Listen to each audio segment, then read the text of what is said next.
Alors voici le nouveau mix énergétique que l'on obtient. Vous voyez que ça ressemble grosso modo à celui de Négawatt. En vert, vous avez des énergies renouvelables.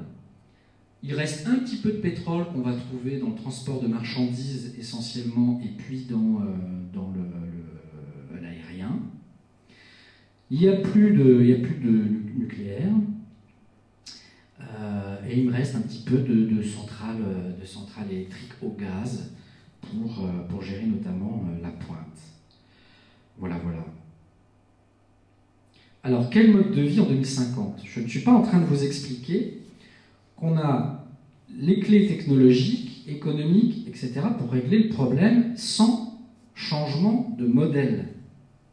Obligatoirement, la hausse du prix des combustibles fossiles et les efforts de sobriété que nous allons devoir faire vont changer radicalement le projet, notre société, le fonctionnement de nos sociétés. On aura grosso modo une économie beaucoup plus localisée et moins globalisée. On aura des activités plus sobres en énergie, beaucoup moins énergivores. On aura une agriculture plus extensive et moins intensive. Les gens consommeront des biens durables et moins jetables, plus de gaspillage. On aura un mode de production qui reposera davantage sur le travail et moins sur le capital, encore moins sur l'énergie, vous comprendrez. On consommera beaucoup plus de services et moins de produits manufacturés.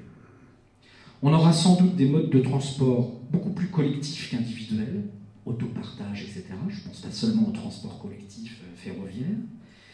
Et on aura sans doute un modèle économique, une forme de redistribution des richesses beaucoup plus sociale, un modèle moins libéral. Parce que aujourd'hui, les populations défavorisées qui consacrent déjà 15% de leurs revenus à leurs dépenses de chauffage, on ne va pas pouvoir leur demander des efforts supplémentaires. En plus, elles, le gaspillage, elles ne le font pas. En règle générale, l'hiver, elles ne se chauffent même pas, ces populations. On dit qu'elles sont en situation de précarité énergétique.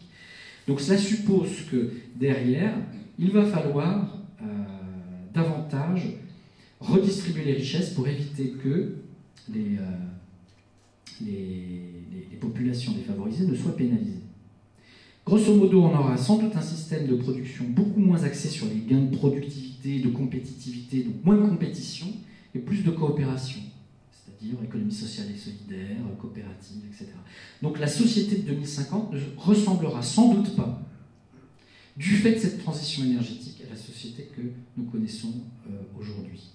Voilà, je ne vais pas m'attarder davantage, je vais passer la parole à Yannick. Et puis ensuite, je vous propose d'échanger.